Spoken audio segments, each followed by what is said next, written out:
This has hit me out of left field. I can go up in the Kanto radio tower. It's snowing in here. What is that? What is that? Oh my god. Yo, what's up? Welcome back to episode number 23 of the HeartGold Ultra Nuzlocke. This saffron music is hitting right now. Very nostalgic, very nice. This is an evening episode. You can see we're sunset right now. Also very nice. I'm liking the vibe. Last time, well, 2 episodes ago, we arrived in Kanto and we did various things.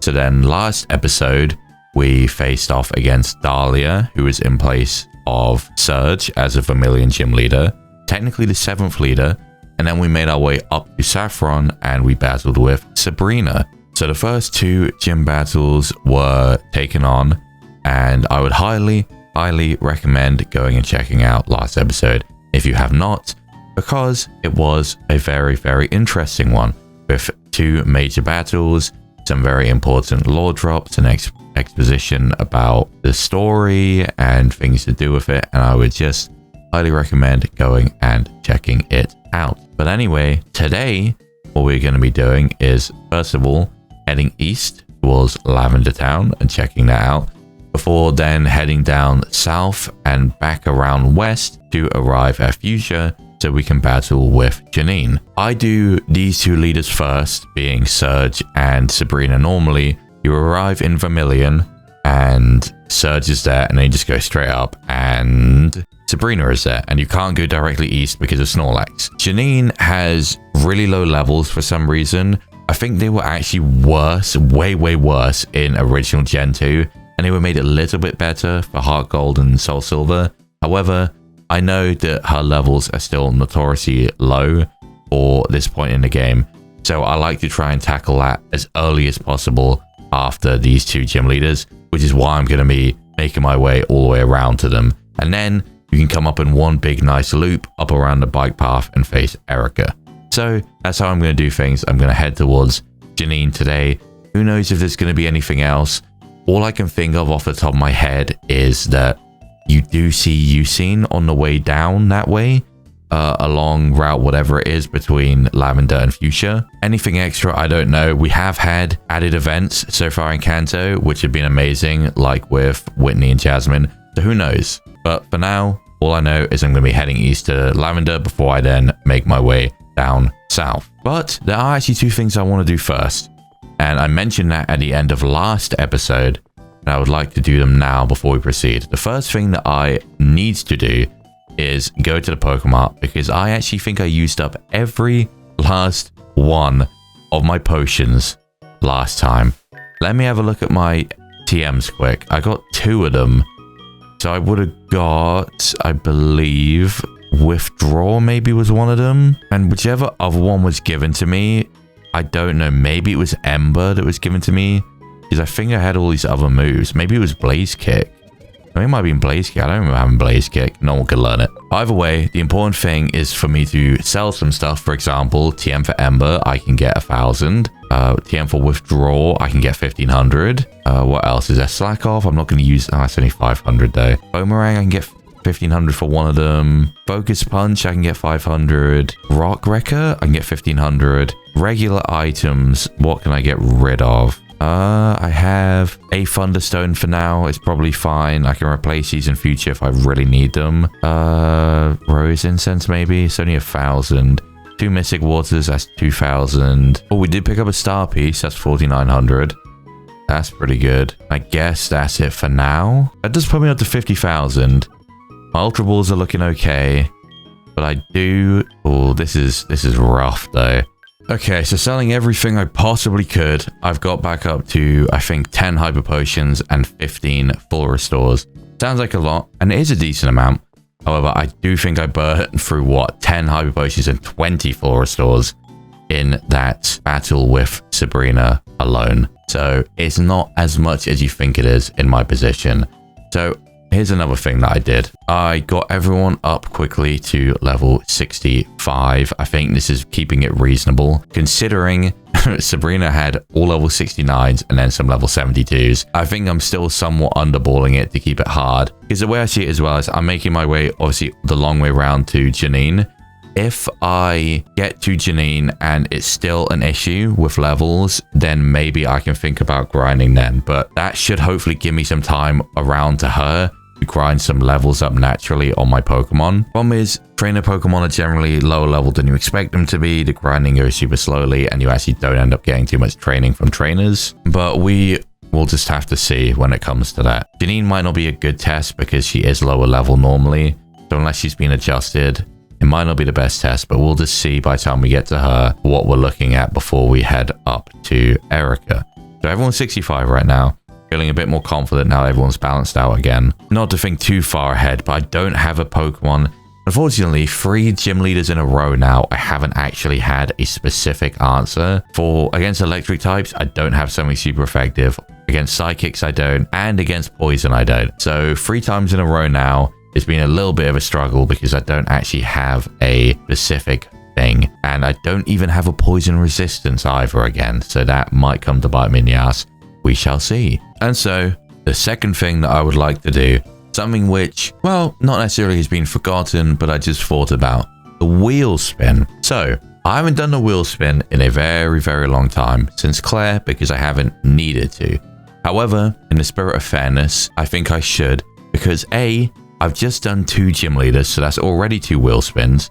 And on top of that, to make it fair to myself, but also not go overboard, I want to give myself 1 spin for the Elite Four and Champion. I think that's extremely fair considering that's 5 important trainer battles. And also 1 for the Whitney and Jasmine double battle and Karen, which again I think is fair. So that gives me 4 wheel spins. So let me swap back over to it now and I'll give a very brief explanation because it has been a while. And then we'll jump into getting those wheel spins done. Okay, I am here. So here's the wheel. Again, it's been a long time, fucking hell. I can really feel it.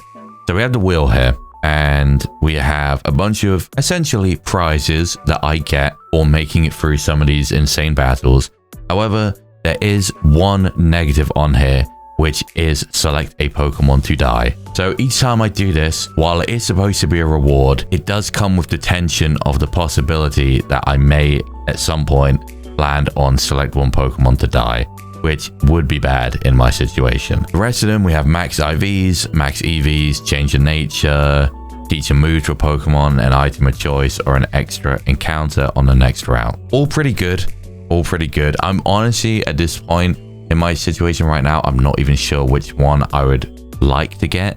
I'll just spin it and see what it lands on, and I'll have to go from there to see how I'm feeling about it, I guess. Okay, so let's do the first wheel spin here.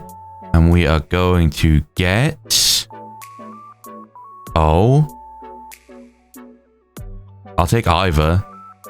Teach one move of choice. That's an interesting one. I'm going to have to note these down, actually, on my phone as I do this. Because, you know, I've only got... Well, I've got 4 to do, but just to make sure I remember. So teach one move. Okay, that's pretty good. That's pretty good. Let us do the next spin. So spin number 2.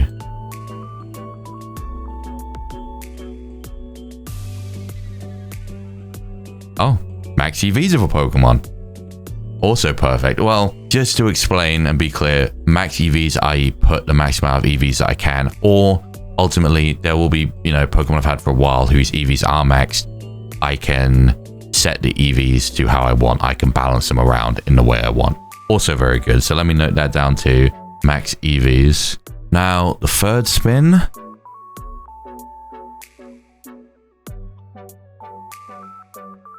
Another move of choice. That is pretty good.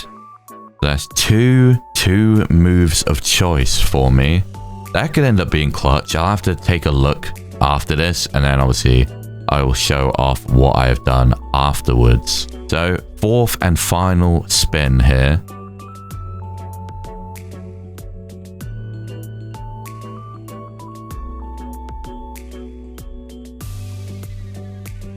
There we go. Again, extra encounter on the next route, which I'll be going to right now. I need to grab a cut Pokemon real quick, and then I can get 2 encounters over on whatever that route is east of here. But yeah, I do need cut for that, so I'll need to do that. But that's all 4 of them done. Thankfully, I've still yet to land on that death one, which kind of makes sense because it is like there's quite a few selections on here. I'm just glad I never end up getting it because I really don't need something like that right now. I don't even have like a bunch of spare Pokemon or anything. It would be a very bad thing. So let me go and sort out these things that I've got real quick, and I will be back. And I am back. Took a while because I had to decide on some things, but allow me very quickly to show you what exactly I have changed. So I had 3 things that I could do: change an EV of one, or change EVs of one Pokemon, or max them, and give 2 moves. So I only went with 2 different Pokemon for all of these different things. So the first person I changed was Now, and I'm sure you can probably imagine if you've been watching what I am going to do for Now. I gave Now Air Slash finally instead of Drill Peck that we had for so long, because just take a glance at the difference between Now's attack and special attack. It is night and fucking day. So Air Slash is going to make a world of difference. It is damn near it's over double the stats. So much better. Air Slash, decent power. There aren't too many options in Gen 4, but this is definitely the best one. If I outspeed, I can flinch. Just good in general. And now I finally have a fully fledged special attacking moveset. Now with this moveset that I have, it would be amazing if Assault Vest existed in this early of a game, because think of how perfect that would be. I have an all-attacking moveset anyway. It would literally be perfect. So, the Pokemon that I gave the other 2 changes to, the EVs and an extra move, is actually Roxy. Yes, Roxy's moveset is changed for the first time in a very, very long time, and so have her EVs. So her EVs, I actually have not landed on the EV changing thing until today. And for some reason, I thought I had before for the longest time, but as it's turned out, as I've gone through and been editing episodes, no, I've never got it. So having finally landed on it, I could finally check Roxy's EVs and change them. And it actually was extremely beneficial, because what I've done, you might have noticed, her HP is a lot higher now. What I've done is I went into her EVs, and actually the stat that she had the most EVs in was attack. And I don't have any attacking moves. So already that's a waste. I think because you only get how many EVs is it? Is it 510 in total or something? I think you get 510 total or something like that. And Roxy had the most in attack. She had 136 attack EVs. So immediately what I was able to do, take all of those away because we don't need attack EVs at all, and distribute that 136 EVs across all of her defenses. So I split it in 3 and gave it to her HP, her defense, and her special defense, just making her even bulkier, because that is what I'm more concerned about. I think that she has hit hard enough in this series that I am okay leaving her special attacking EVs where they are. I think she's been perfectly fine with the damage she's been dealing. So I'd rather give all of it to the bulk. So as you can see, her HP went up, and both of her defenses have also gone up. Very, very good. And her attack has gone down, but that is absolutely fine. And the other thing that I have changed is I have given Roxy Brine over Hydro Pump. So I've been thinking for a while, because even with my PP maxed Hydro Pump, I only have 8. And then on top of that is 80% accuracy, and I missed too much. I mean, last episode, I literally missed 3 Will-O-Wisps in a row, and that is 85%. So I really don't want a 80% accuracy move for my single target one anymore. So I checked through all my options, and the 2 options which I think would be good were Brine and Water Spout. I hadn't even considered Water Spout. Water Spout is good because it hits both Pokemon on the other side in a double battle, which of course is important in this game, but it doesn't hit your side. So that will be good, but the only downsides are A, it's another move that even max will only have 8 PP, and 2, of course, the way Water Spout works is dependent on your HP. So Roxy isn't the fastest Pokemon out there, and so if I'm hit by moves, the power's immediately going down. If it's only a little bit of damage they do to me, that's fine. But if they're consistently dealing a chunk of damage to me, the move's just going to keep getting weaker, right? So it's not exactly consistent, whereas Brine is consistent. I've kept my max PP because I replaced Hydro Pump with Brine, so I'm keeping my max PP on that move since I used an item for it, like a wheel spin item for it, so I'm keeping it for that specific move. So I do get 16 Brines, which is pretty good. I'm actually going to move Brine up here because it's very, very rare that I get to use Surf in battle, in a double battle.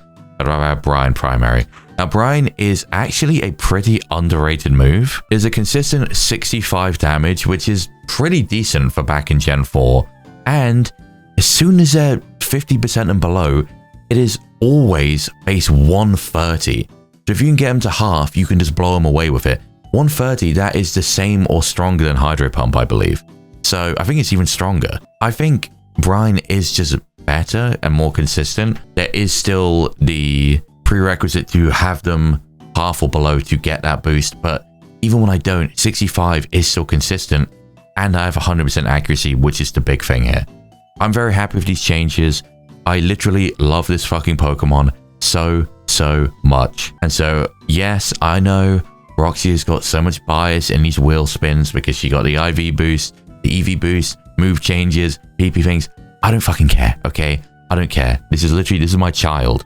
This is my daughter right here. I love this fucking Pokemon. I spoke about this, I think, in the first Kanto episode. Lantern has become one of my favorite Pokemon of all time because of this game.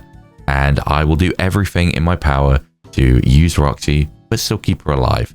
This is the one thing I want. The one thing I want other than to beat this game is to beat this game with Roxy still alive. That is the one thing that I want from this. So, without further ado, I apologize. I know there's always something for me to go over or something for me to always do. Yap at the beginning of every episode.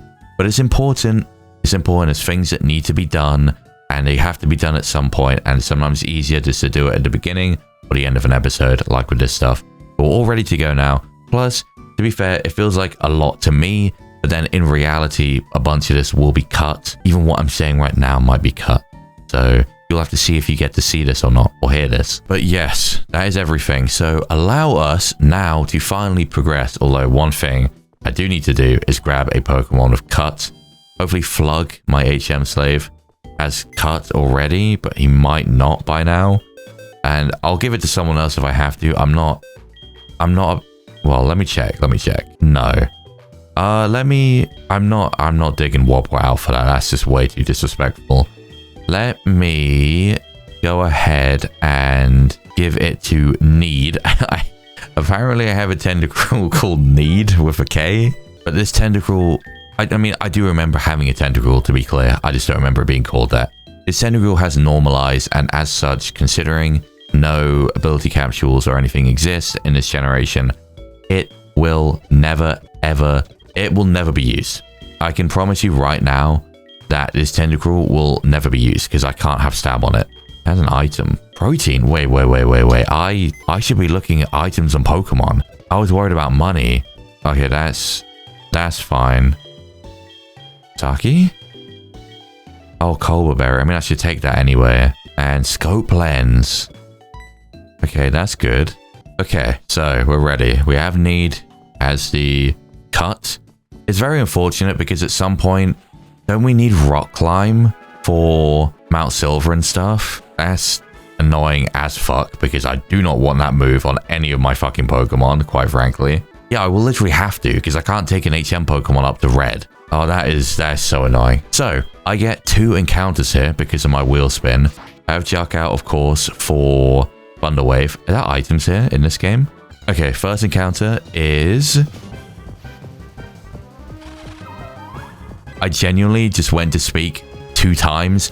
My mouth opened and not a sound came out. I had nothing to say. This is fucking garbage, bro.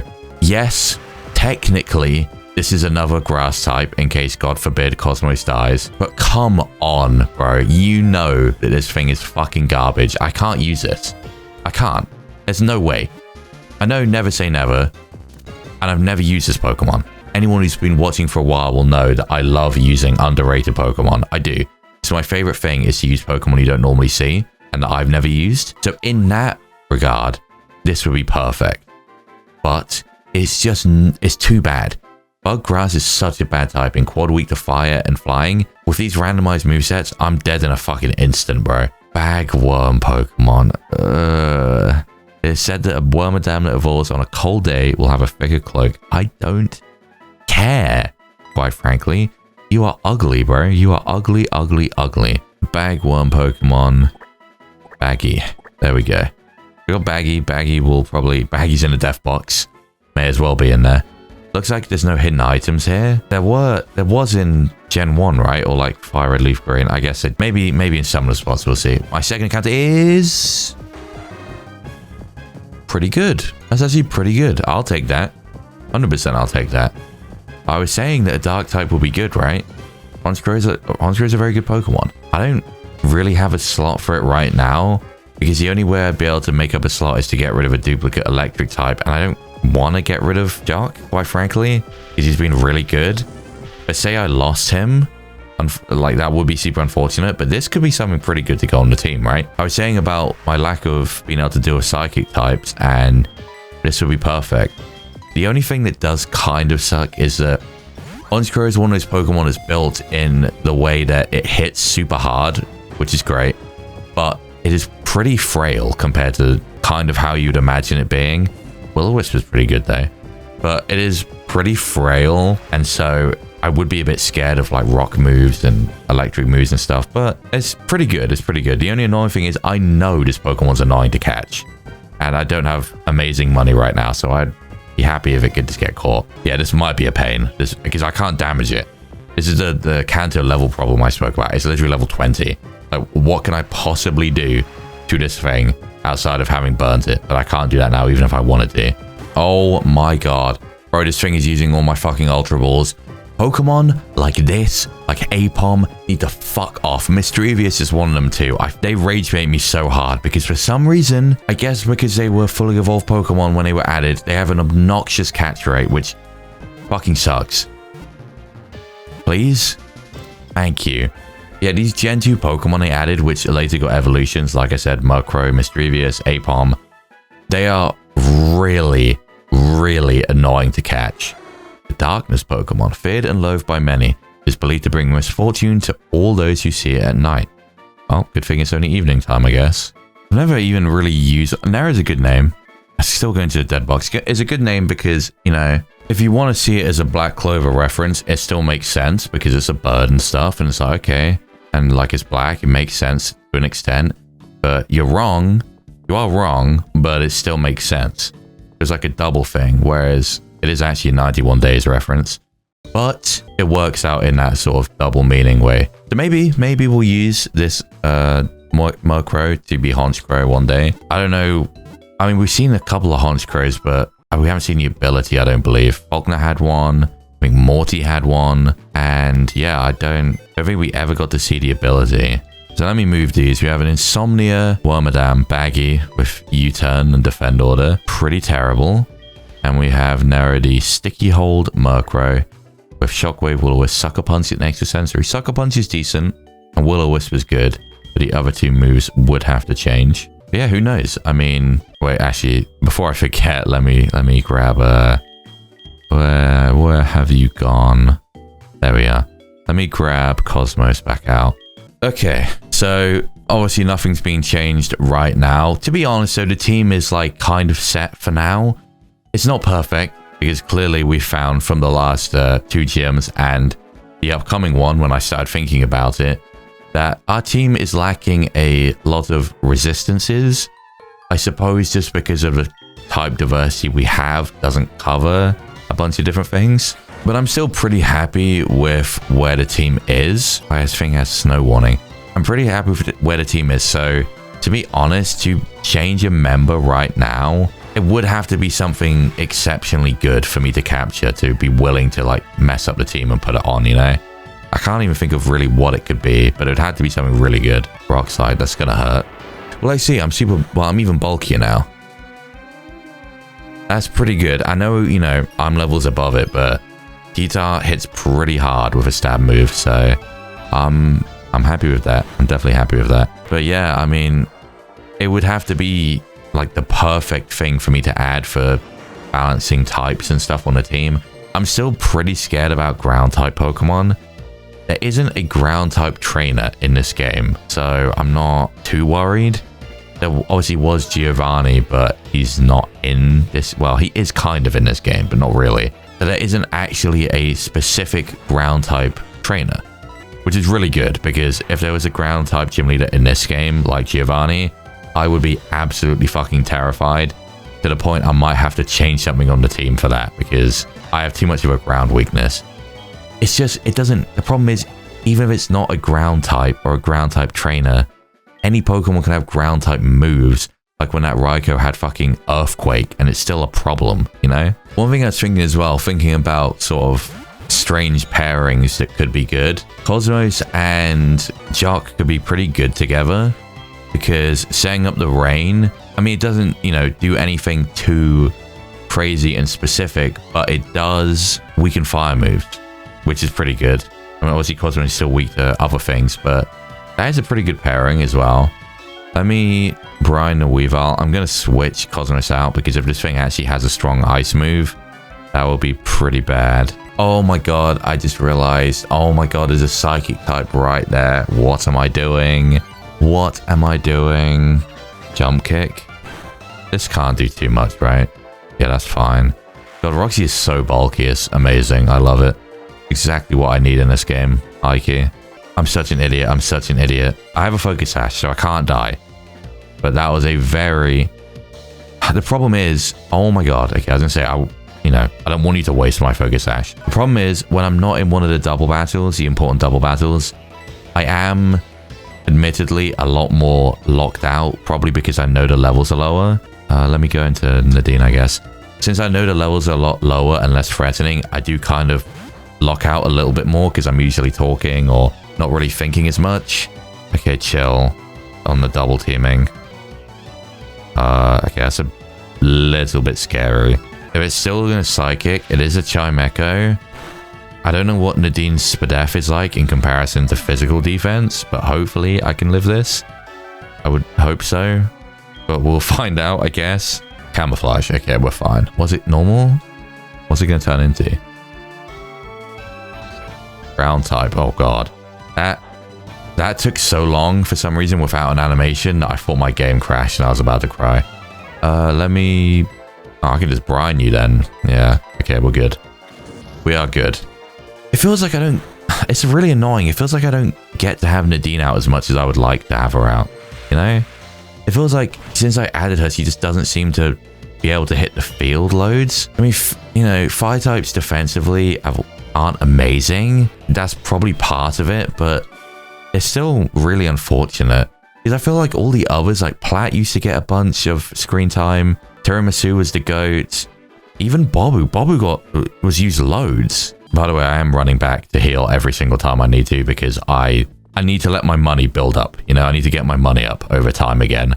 So the only way for me to do that properly is to just avoid using items as much as possible. It's the best way. And hopefully I can start building up money.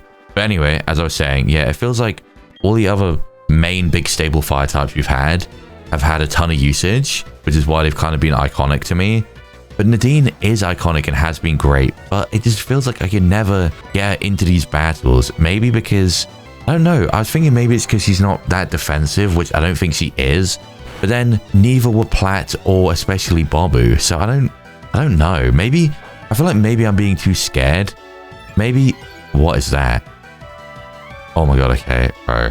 Flamethrower. Because I was going to say, if that was like sharply boosted attack, and then it used a normal move, that could be pretty bad. Ursaring is actually very, very strong. Do not underestimate Ursaring. Ursaring feels even weaker now, since it's obviously not fully evolved, technically, but it is still super strong, so don't underestimate it. Anyway, I think, yeah, what happened is I feel like I had one experience where maybe I had Nadine in, and, you know, she kept taking a bunch of damage, and it felt like she was frail. And then ever since then, I've been too scared to have her in. Maybe something like that. I'm not 100% sure, but either way, I want to try and use her more, because it does feel like she always sits in the back way more than others. Also, that was an insane amount of damage. What berry do you have? Speed. Thunder? I mean, I'm very specially defensive. It crit me. I don't want to use any items, so I'm going to change. And I'm going to go to Cosmos, I guess. Thank God it's speed raised. That's not really a big issue. You see how much damage that air slash did, though? I mean, it is level 52, to be fair. Chill the fuck out with that. It is level 52, to be fair, but even still, damn. Even still, that was way more damage than I was expecting. I mean, to be fair, yeah, Noah, Jesus, now is really strong. I could have called it Noah, actually. Noah could have been a good name as well, since it's a white-colored Pokemon. But I went with Now. I like Now or Noah. Yeah, Now is super strong. You have an Orca Berry? Oh, bro. You still die to this, though, surely. Yeah. See, even an Orca Berry wouldn't save Baggy before anyone says, just put an Orca Berry on it, bro. Just go buy an Orca Berry. No, Baggy will still die. Baggy has never seen the light of day, I can promise you that. But yeah, now I've never had a chance to use a Togekiss, like, ever. Even though I really like it. And, I mean, Now has been putting in the fucking work. Let me... do I go back and heal in case I need to? Nah, I'll take one risk. See what I mean, though? So, I've done this entire route. I think there's maybe one more trainer after this. And not a single Pokemon has leveled up. Not a single Pokemon. So, you see what I mean? Okay, I'm going to burn you. Yeah, I get some training. I get some EVs on newer Pokemon. I get some experience, but this thing has Miracle. I swear to God, there's some divine intervention that helps keep Roxy alive. Because I very almost just straight Thunderbolted that thing. Oh my God, bro. That is... I fucking hate those moves. High jump kick. Okay, good thing I burn you. See how much damage that would have done without the burn. That said, though, that is a high jump kick coming from a Gallade almost on my level. So that one's kind of more fair. I can't really, you know, get on the Dean too much for that. That was a good fire punch, though. That was a good fire punch. I really need Flamethrower. Obviously, getting a special flying move was a more pressing matter for now. But I do need to get a special fire move on Nadine ASAP. Is there one more trainer? There's not. See, so here we go, right? The trainer levels are so low that I didn't get a single level up. Even Roxy, who I've led with this whole time, is... Where's the level thing? Not even halfway. Bro, this is going to be a problem. I'm going to have to periodically grind as I progress through Kanto, I think. Because, bro, these trainers are not enough experience for these levels. It's too much of a disparity between trainer level and, like, gym and important battle levels in this game. Clearly. It's one of those things I sort of have to measure as I go. Because right now, I'm probably fine. But there is a level curve over time. Especially by the time you're reaching sort of around, like, Blaine. When you get to Blaine and Blue, those levels get pretty fucking insane. And with this 30% boost, those levels are going to be nuts. So I'm going to have to try and keep my eye on levels. Anyway, though, we have reached Lavender Town, which is cool. But it's snowing.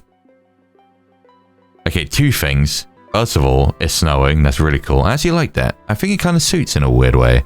It's sort of more like a somber town, because Lavender Town is a lot less creepy. It's meant to be in Gen 2, hence like the nicer music and stuff. But it is still quite a like somber place, and I think the snow does fit it. It kind of just makes sense. And also the music, the intro, let it play again. This bit. Yeah. I forgot that this was the theme for Gen 2 Lavender Town, and all that made me think of was, this is a while ago now, but when it was still revealing stuff for Pokemon ZA, and they did that live stream where, I don't remember what the live stream was. I think it was a Pokemon Direct. And at the beginning of it, they had the half an hour of DJ Pikachu. The DJ Pikachu thing, they did a remix of this theme. This Lavender thing, where like he's up DJing this theme. And it just immediately brought me back to that. I'm all healed up. I have items still. I haven't used any. Let me just talk to everyone and see if I can get anything. Like I said, I think Lavender Town in this game is like... What's the word? It's not compulsory in a sense, because obviously in Gen 1, you need to come here for the Pokemon Tower and doing all of that sort of stuff.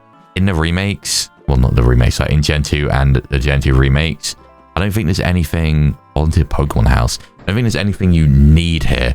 Actually, that's not true. That's not true. I think after you help deal with the power plant problem stuff, you come back here to get the, what's it called? The radio thing that lets you deal with Snorlax. But then I think you can actually traverse Kanto without removing that Snorlax, right? So even that's not technically compulsory. But if you want to wake up Snorlax, I think you have to come back here, which I will be doing because that will be a static level like 50 or something. One thing I want to say as well, there is one upside to the super low levels in Kanto, and that is Seikatsu Pokemon like Murkrow, who is around level 20. That is annoying in some senses, but one upside is I get to decide the moveset. If I caught a Pokemon at level 60, I have to accept the moveset it comes with because it's probably not going to learn anything within the 5 levels. If I catch something at level 20, I get 40 levels worth of level up moves that I can decide on. That is one massive bonus to the lower levels. I do want to say that much. Mr. Fuji does live here, but he's away now at the House of Memories. Oh, that's right. Like I said, Mr. Fuji is here, right? This is just the radio tower now, right?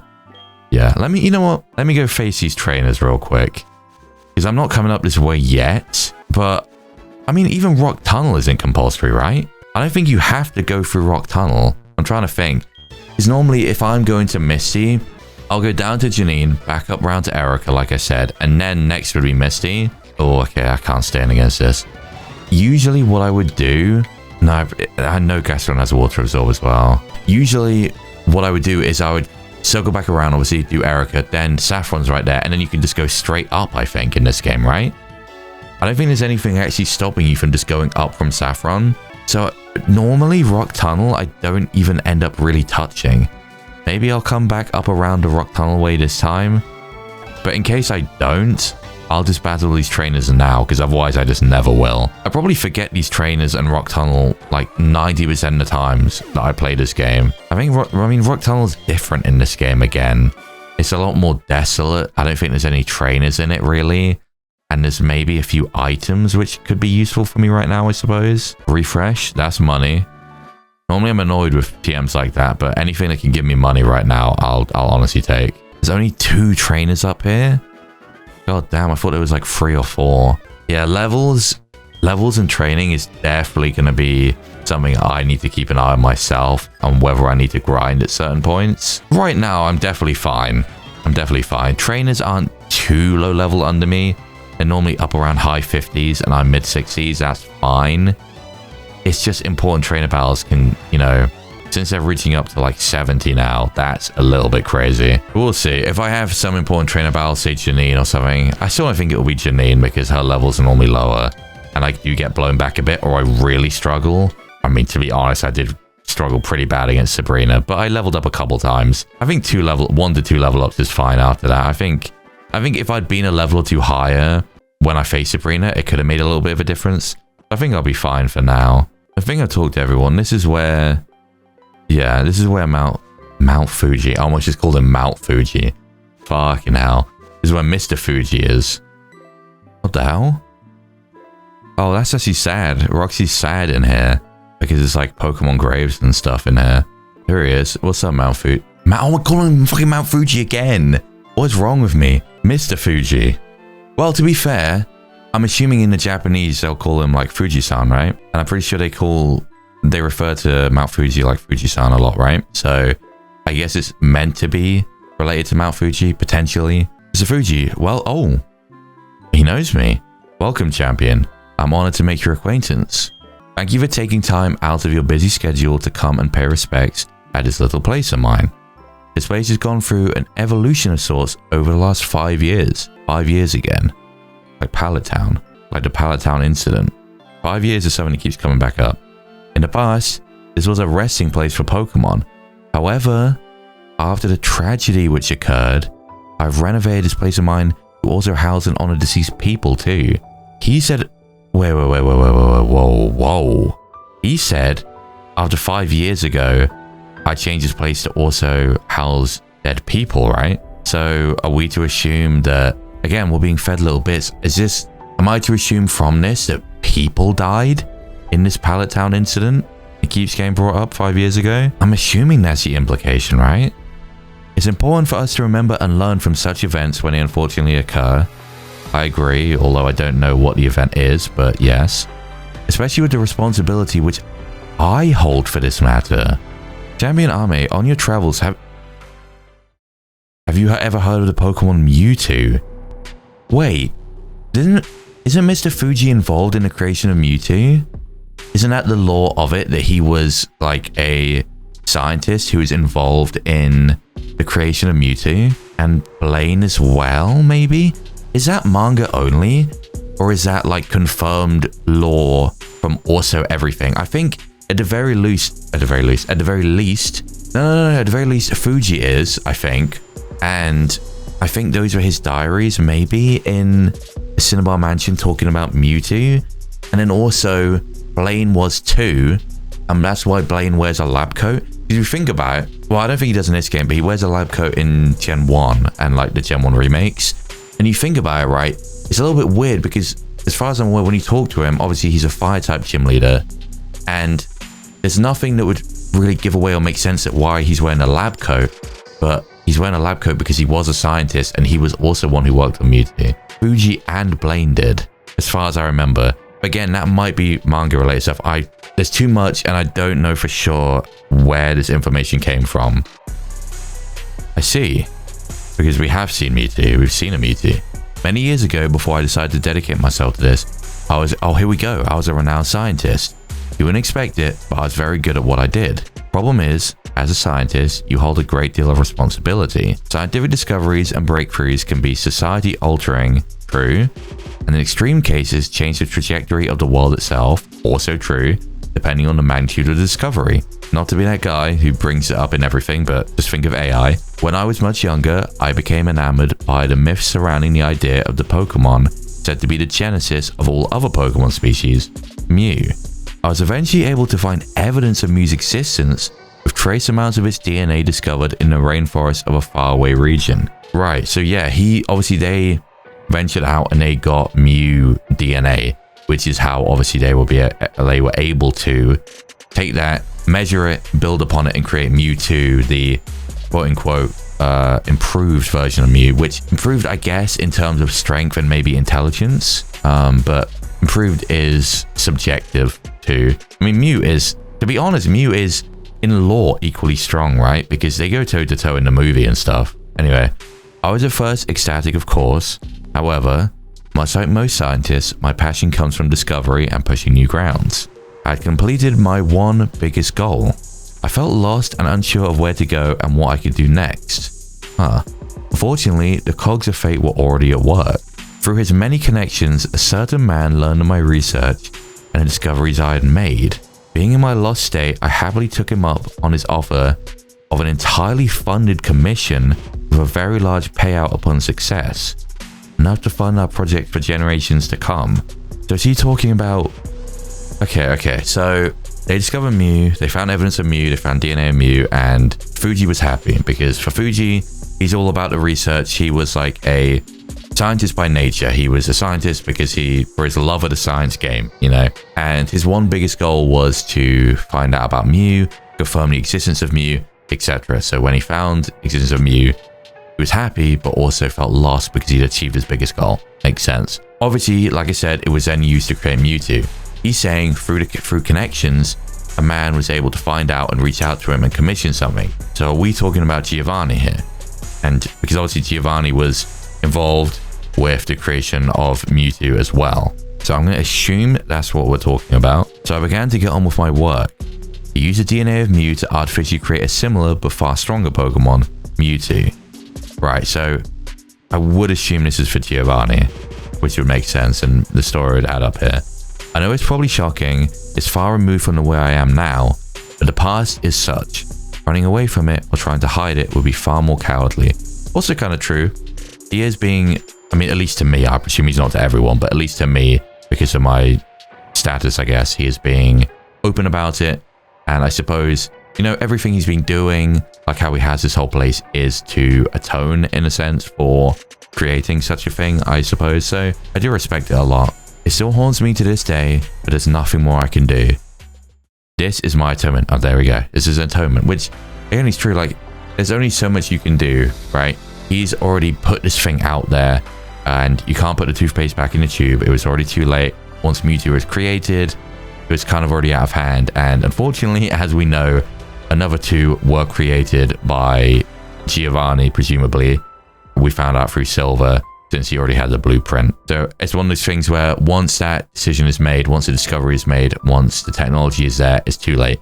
Kind of like the example I used, which is even more relevant now with AI. Again, you can't put it back once you start. It's already out of hand and it will only advance from there. I will look after this place diligently and continue to work hard to protect the lives of both people and Pokemon for as long as I'm able to live. People will react in different ways, feel different ways. Trainer Red managed to find space in his heart to forgive me for my association. So Red knows and Red forgave him. Okay, so I'm unsure of how he feels now. Something happened, or does he just mean that, like, well, actually, I didn't, wait. I didn't even think about this. So 10 years ago, Red and Blue set out on their adventure, or potentially that was 11 years ago. But 10 years ago, there was the Team Rocket issue, there was Giovanni, there was Team Rocket and Kanto, and Red was on his journey and Red defeated Giovanni. In this universe, we've known since episode 1 or episode 2, when a guy mentioned it in the Violet City Pokemon Center, that the whole Team Rocket thing happened 10 years ago in this universe. So 10 years ago was when Red went on his journey and Blue, mainly Red as far as I'm aware, defeated Team Rocket and they became champion, etc. So that was, you know, presumably, depending on how long the journey was, around 10 years ago, you know, 11, 10, 9, whatever it is, around that sort of length of time ago. However, what I've just put some pieces together here from what I'm being drip fed, the Pallet Town incident that they keep talking about was 5 years ago. It was only 5 years ago. So that was between Red's journey, becoming champion, defeating Team Rocket, and now. Something happened with Pallet Town 5 years ago. And obviously Pallet Town is Red and Blue's hometown. So there could be some involvement with Red and Blue. Problem is obviously that we're still lacking too much context here. We're getting little bits, and I've even got some more information here, which has been really good so far. And maybe he'll even expand on some more.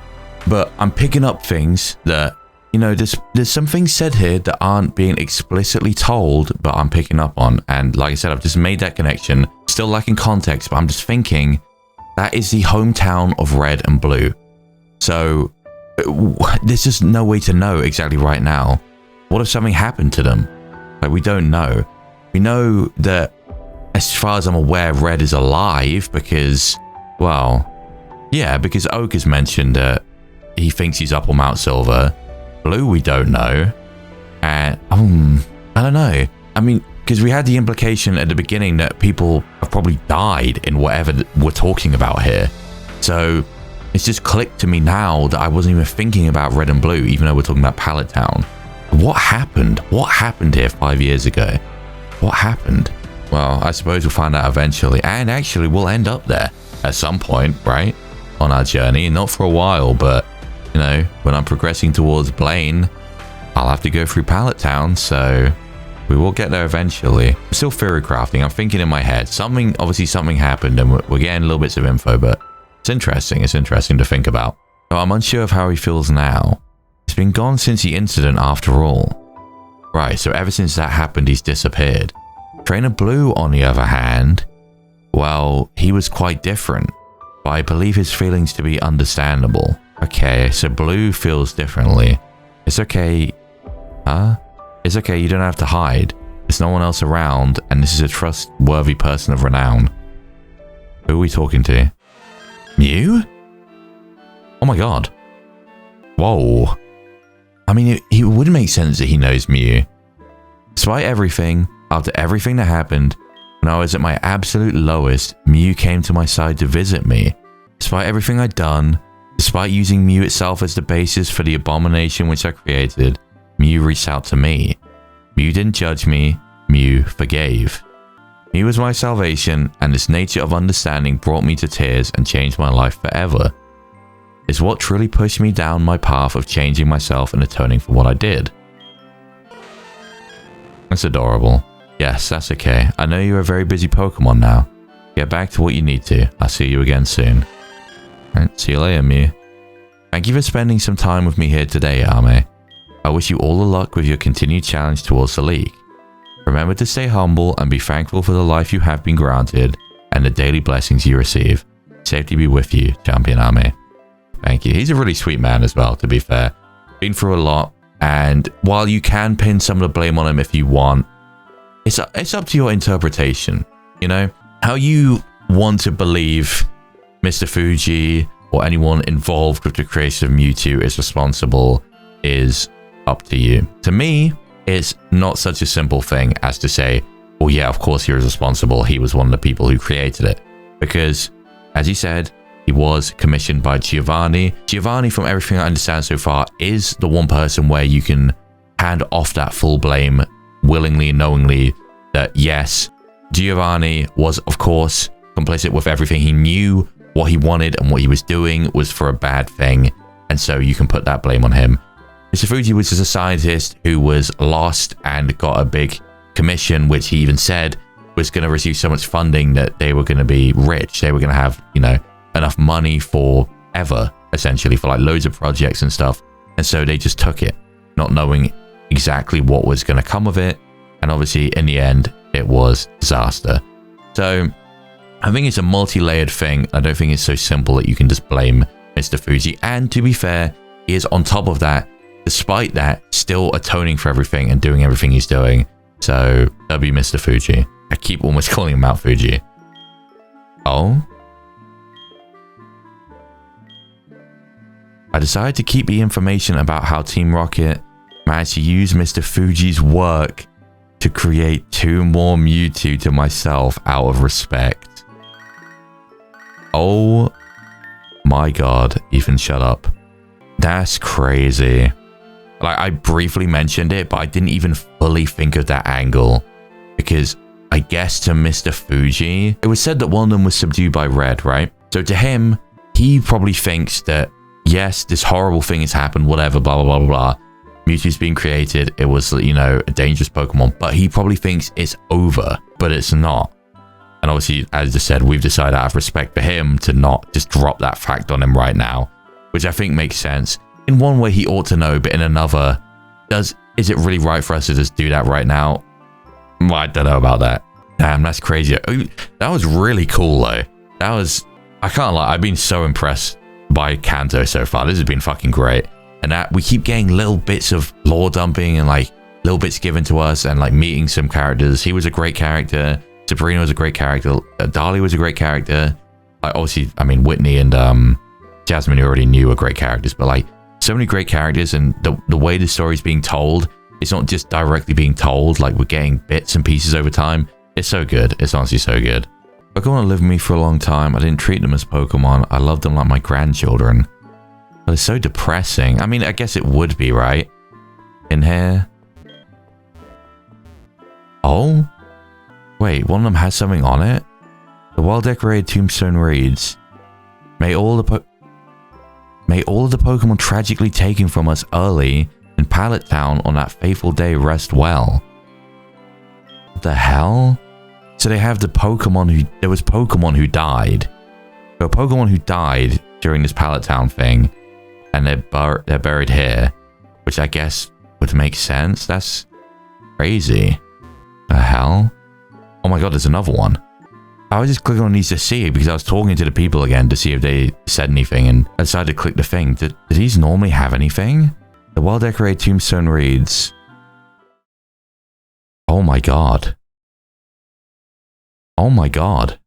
I swear to god, I literally just physically felt my heart sink reading that. Oh my god. May Daisy of Pallet Town rest easy. We will not forgive this tragic day. Forget this tragic day. Blue's sister died. Bro. And one of Oak's granddaughters died. Blue's sister died, bro. I'm actually, like, shook a bit. So, okay. So I guess this confirms, of course, like, fully what I was assuming from what I heard. Yes, something fucking crazy has happened. And people died too. Oh my god. That... What the fuck? Oh my god, there's another one. The well-decorated tombstone reads... Oh? the fuck? Oh my god. May the mother of Trainer Red rest easy. We will not forget this tragic day. Red's mother died. What the fuck, dude? I get it now. I get it. So Red is alive, as far as I can tell, and like from what Fuji said too. He was saying, you know, Red... Oh my god, Red might have changed his mind about stuff. Damn, Red lost his mother? I gotta leave, bro. This is just sad. Oh my god, I can't believe... What an insane amount of shit that we just had dropped in that one place.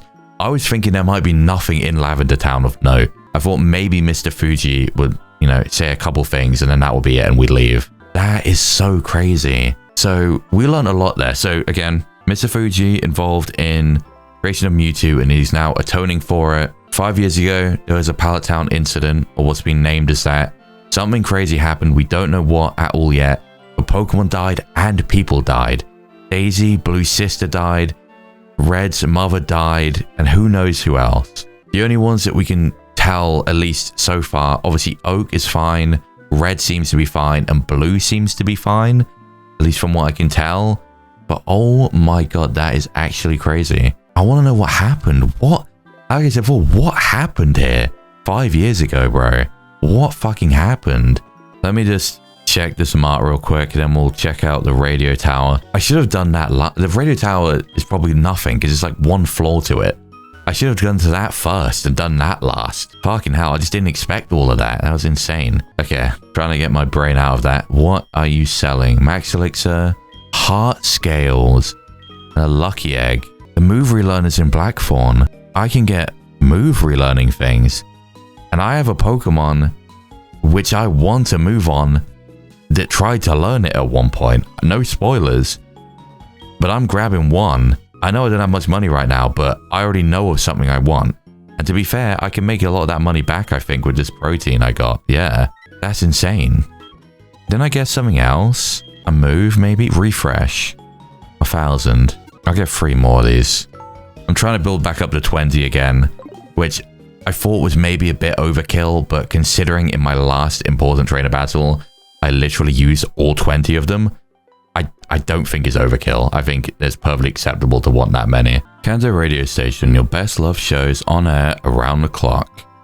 I do, I don't know. I mean, it makes sense the radio tower was renovated here and built here, but I do wish the Pokemon tower was still here because I would have loved to see it in like Gen 4. You know what I mean? I just think it would have been cool. I mean, you get to see it in Fire Red Leaf Green in like Gen 3 graphics, but it just would have been cool too. But then at the same time, it does kind of make sense because it wouldn't be the same after everything that happened.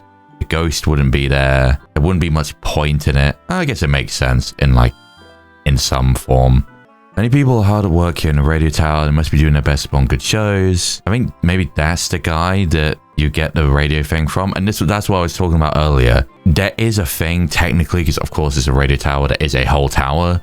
But unlike the Johto one, you can't go anywhere. This is it. What you see here, this is it. This is the entire thing. Anyway. Welcome. We're finally... Oh yeah. I forgot about this from last time.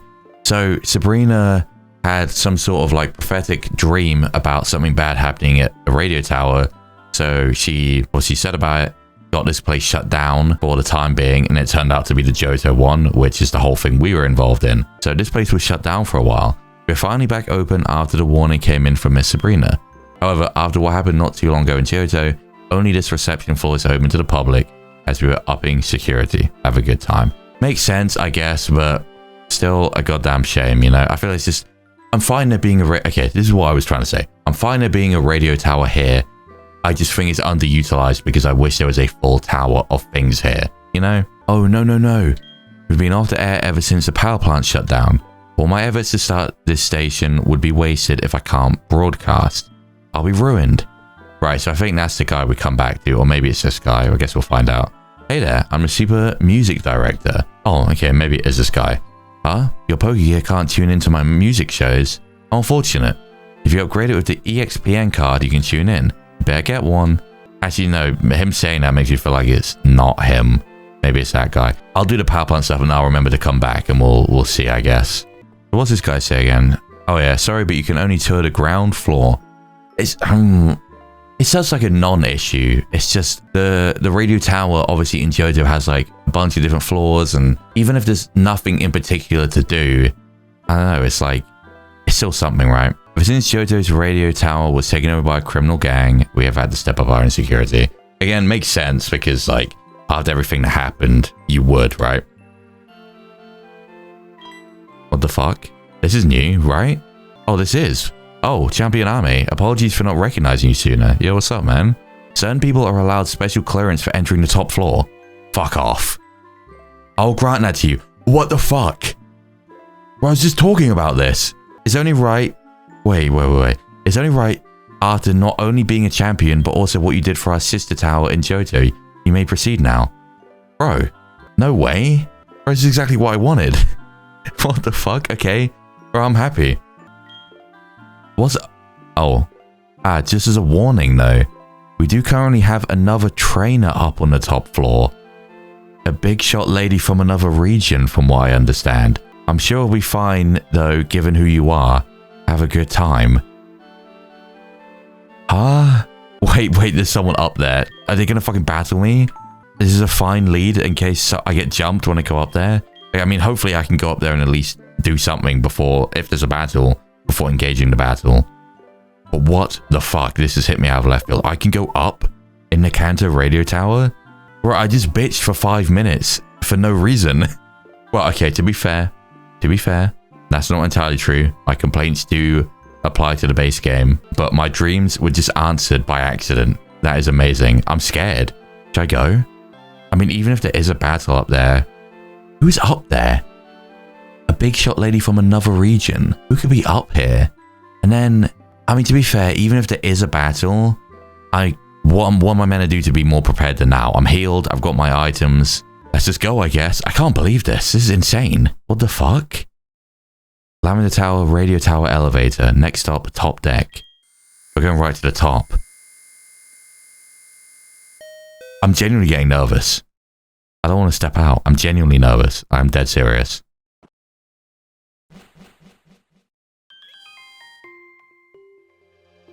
What the fuck? It's snowing in here? It's snowing in here. This is Sinjo Ruins, right? I'm presuming someone's up there. I'm scared. You don't understand. I'm genuinely scared. Like, I'm shit scared. I don't want to engage a battle right now. I want to process first. What is that? What is that? Oh my god. It's fucking Candice. Holy shit. That's why it's snowing in here. Fucking a bomber snow is in here. And that's why there's Sinnoh, like, well, it's Sinjo, but this is like Sinnoh music. That's why there's Sinnoh music, because fucking Candice is here. Candice? Don't make the joke, guys. Don't make the joke. It's old now. It's old. It's going to be a fucking battle, isn't it? Oh my god. Do you see that? She has a fucking Articuno outside. Oh, is that... Oh! Is that why it's snowing out there too? Because Candice is here. That's so fucking cool. That's so fucking cool, bro. She has an Articuno waiting outside, like, outside for her. And then a bomber snow in with her. The music is so good, bro. The music fits so well. Oh my god, this is amazing. This is amazing. Okay. What do I do? Candice. Okay, if we assume Candice is going to battle me, who will be good? Nadine, of course. Right? And Michael? Bros for Michael. Roxy will be good, but if it goes anything like the other battles, she'll probably lead her for Bomber Snow. And then that's not good. Roxy could be good against the other Pokemon, because Roxy resists ice. Maybe I just go Michael and Nadine? I feel like that's probably a good idea, right? But why does Michael look like that? This is so cool, man. I know I'm just like going on about how cool it is, but bro, I cannot get over how A, I'm actually gone up in the fucking Lavender Town radio tower, and B, Candice is here. I love Candice. Yo, Bomber Snow. Bomber Snow is watching calmly. Can I talk to Articuno? We can't. Oh, I can't. Wait. Articuno is noticeably keeping an eye on you. glaring through the glass. Okay, that's not scary at all. I guess, yeah, I guess I just do it, right? Say fuck it, say fuck it. Oh, I knew some other high-ranking people also have clearance to enter here, but I didn't expect to actually bump into anyone while I was up here. I'm being cautious, but Abominable Snow here felt no hostile intent from you, so there's no need for any intervention. She knew I was here, and Abominable Snow is obviously keeping watch on me and Articuno, but they didn't sense that I had any ulterior motives, so they let me be. I see. So you're the adorable little army I've been hearing so much of in passing since arriving here. Why is she here? Because she's clearly not one of the gym leaders then, so why is she here? The newest champion of Johto and hero of the radio tower incident. I'm quite a fan of your exploits. Hey, let's go. We do have quite the affinity for strong trainers where I'm from after all. But yeah, Sinnoh is like all about being strong, all about battling, so I'm assuming that she would be super strong as well. Ah, but how rude of me. I'm yet to even introduce myself. My name is CANDICE. I'm a gym leader from the Sinnoh region. Very, very cool. Ah, don't worry. I'm not one of the trainers sent out to be part of the KANTO Gym Challenge this year, right? So yeah, she's not one of the leaders then. I was sent out by Mistress Cynthia in response to a crisis resolution request. Though it was largely okay in the end since a certain someone took down the newly appointed Team Rocket leader, hehe. Right, so she was sent out because of that whole thing when that all went down, but then I sorted it, I intervened, and I sorted it, and kind of wasted her time maybe, since she came all the way out here. Good work. It was a little disappointing for me since all I was able to do in the end was take down a few groups of Team Rocket members, causing distractions around the region. Right, so she came into Johto and then she just obviously helped the clear up of Team Rocket and stuff. Because I think Archie did say that he had like groups of Team Rocket around the region causing issues and stuff to distract from everything. I understand though, as the situation could have been far more dire without your intervention. Alliances exist for this reason. Right, so Kanto and Johto are allied with Sinnoh, which makes sense because geographically speaking, obviously these are all based on Japan, those regions, so you'd expect them all to be pretty close together, probably. So it makes sense that they're like allied, you know? You look cold. I apologize for the snow. I'm quite cautious, you see, hehe. Though that goes for many where I'm from. The snow being up gives me the upper hand in battle, so I prefer to maintain it as much as I can, just in case. You never know when the next battle is coming after all. So where she's from, obviously, it's all about battle, it's constantly battle, and so for her, it's like, oh, I'm gonna keep my advantage up 24/7. So if anyone tries to jump me, I'm ready. Insane mindset, but I guess it makes sense for someone from there. Those who would be foolish enough to attempt an ambush on me learn the hard way. Yeah, I wouldn't want to even try. I'm keeping Articuno outside to survey the general area too. And she's mega cautious. I must apologize to the townspeople before I depart for outside snow from Articuno. So yeah, Articuno is why it's snowing outside. I mean, I think it makes sense anyway. I think it kind of fits, but I like that. There's a reason for it too. Oh, here's an idea. I may be a little frustrated that I wasn't able to do much despite being sent all the way out here. But having the opportunity to battle a current champion of an allied region would certainly be enough to make it up for me. Oh, I guess I do owe her. Oh, fuck, man. I'm so scared. I'm doing another... Today is something... Bro, there's so much in Lavender. I was worried, oh, Lavender, I'll just pass through like it's nothing. Bro, there's been so much in Lavender Town. I did travel all the way out here to be of aid in protecting your home region after all, Miss Champion. Hehe. Yeah, I guess I did take her job away from her and waste her time. It's in our genes to seek out battles with the strongest after all. I've heard lots about you and your prowess since arriving down in these regions. Show me the power of a champion. I guess we're jumping straight in. Sinnoh leader Candice. Oh my god. We're battling... Bro, isn't that... Oh my god. Okay, a couple things. A, we're battling Candice. So it actually has no warning? Oh no, it's raining in the area. Fuck. Mole breaker. Okay, so many things. A, is it not fucking cool as shit that we're battling Candice in Kanto? Is that not insane? But the other thing is, I don't know how to explain it. It wouldn't be that interesting, but it's something cool. And it's more of like a back end thing. But either way, the fact that we're battling Candice just in concept is super, super fucking cool. However, what isn't cool is that her levels are even more insane than Sabrina because it's looking like her average levels are 70 and her higher, well, what I'm hoping is the upper limit is 72. This is a really scary battle.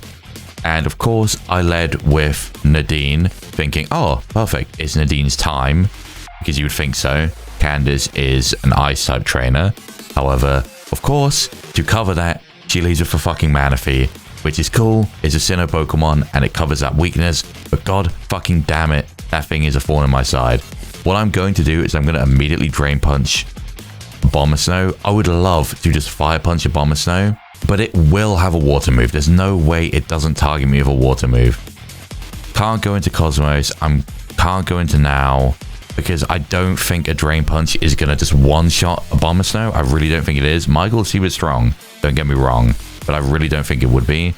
Can't go into now because, again, I think it will live, and then you never know. It shouldn't Ice-type move into Nadine's slot, but I do not trust the game. I think my only option is just to go into Roxy. No, because that's a grass type there. And again, it shouldn't use a grass move, but you never know. I'm going to go into Jock. I'm to see what happens. I need to bait out, because I don't know what moves these things have. Okay, the snow is gone. The snow is gone. That's decent.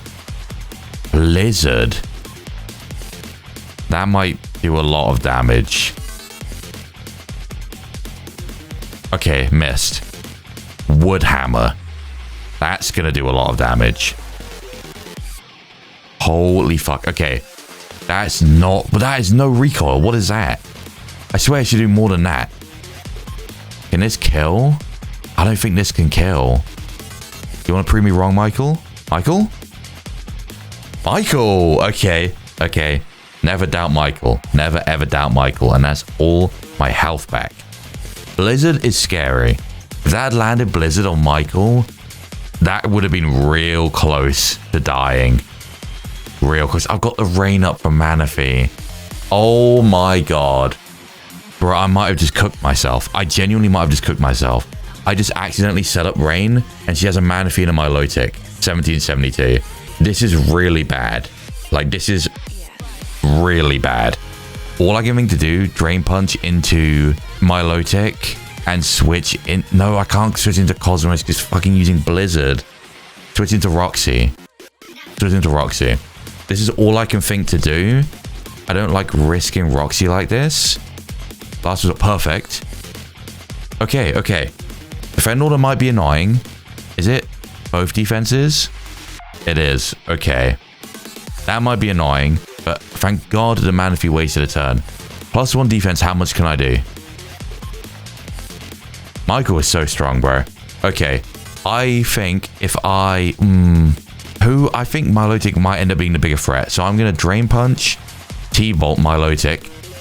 Okay, perfect. She's throwing. She's throwing. Dragon Pulse. Okay, that's neutral and not stab. Okay.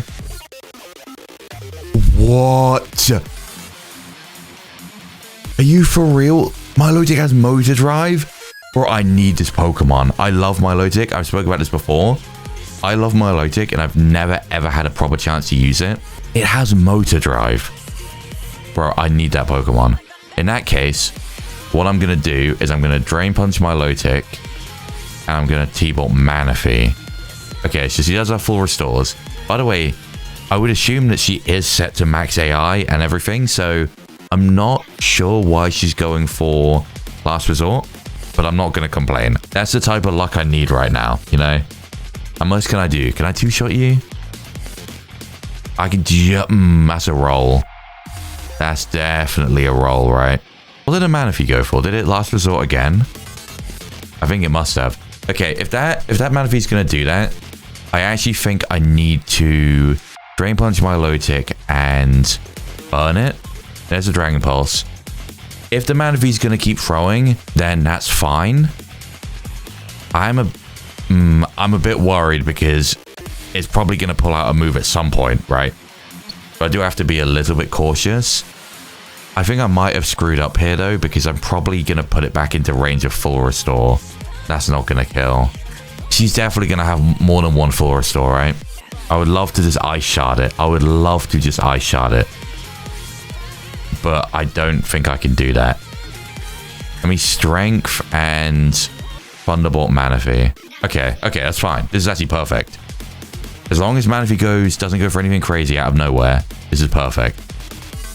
Okay, fantastic. Okay, I'm not sure what happened with her AI. If this is a good roll and it dies, god fucking damn it, bro.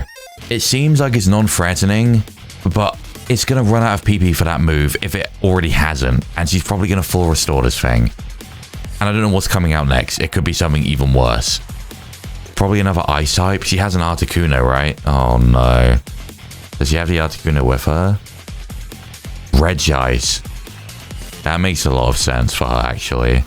Because, I mean, it's ice type anyway, and she has the temple next to her with Regigigas, right? So that makes sense. I'm not scared of Regice. What I'm gonna do, I'm gonna heal with... Yeah, I'm gonna heal with Michael's turn onto Roxy. And I'm gonna use Roxy to try and finish off Manaphy. Let me just T-bolt it. Hydro... Oh my god, I just lost Michael. Wait, I have a Focus Sash. Please, okay, Regice, please don't attack Michael. I'm begging. Please don't attack Michael. Please don't attack Michael. I really don't want to lose him right now. Regice, please go for a status move or attack Roxy. I'm begging. Please, or miss. Anything that doesn't kill Michael. Please. That is fucking crazy. That is a disrespectful level, bro. Are you kidding me? Fuck. That's... Oh, that's so annoying. This thing hit Hydro Cannon the entire time. That's so annoying, bro. That is so annoying. There's no way I could have known that. Because why... There's no way I could have known. What is... I guess now I bring in Nadine. Hoping there's not another water type. We've already had 2. I can't imagine there's more. Oh my fuck. It's all 75. Dude, this is bad. Dude, this is really, really bad. It makes a lot of sense, and it's very... Like, that's so fucking cool that she has Regigigas. It makes so much sense that she would have this, because, you know, Snowpoint Temple and stuff. And that is so cool. But fucking hell, man. At level 75 Regigigas. I was already scared against Whitney. And now I have to face another one. Right, the only thing I can think to do... Try and Magma Storm it for some residual, and I need to get this burn. Please don't go for anything crazy. Okay, that's fine. Roxy, I need you to land. Fuck's sake. Okay, that's the more important thing. But can I stop fucking missing that move, bro? It's 75. They both have Focus Blast. How much does this do, though?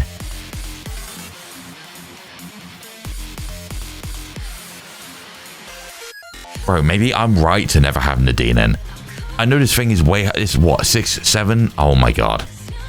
Fuck that meme right now. Anyway.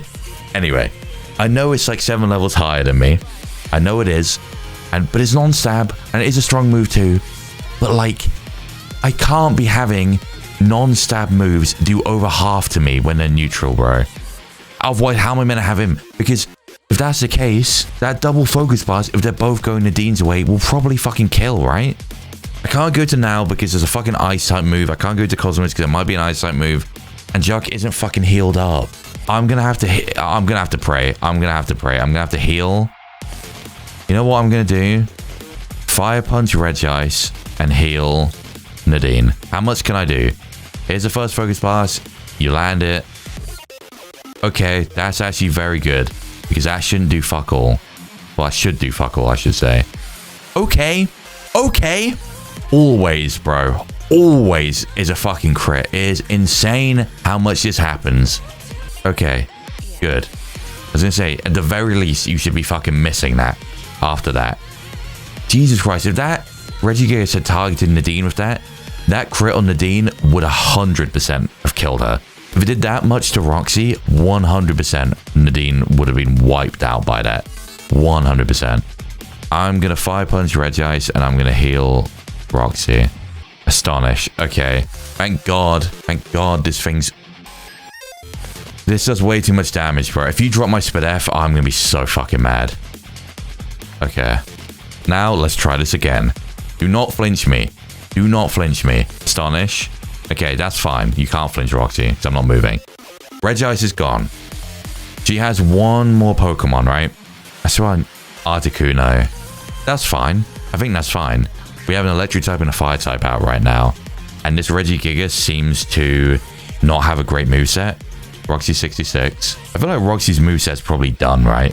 I can't see... Lantern... Would Lantern really have more in its moveset at this level? Probably not. There's the Articuno. I love that. I love these seals, bro. And the fact that she's from Sinnoh too, like, just... It works. What I'm going to do, I'm going to Fire Punch Articuno because it's more specially defensive. And I'm going to Brine Regigigas. That's the Focus Blast off. Who are you Focus Blasting? Roxy. Okay. As long as you don't crit or lower my Spadef, that is fine. Are we for real? Oh, This game is rage bait. There's no fucking way. Maybe it has super luck. I fucking doubt it. That doesn't even do half. That was a great burn. Thank you, Nadine. That was amazing.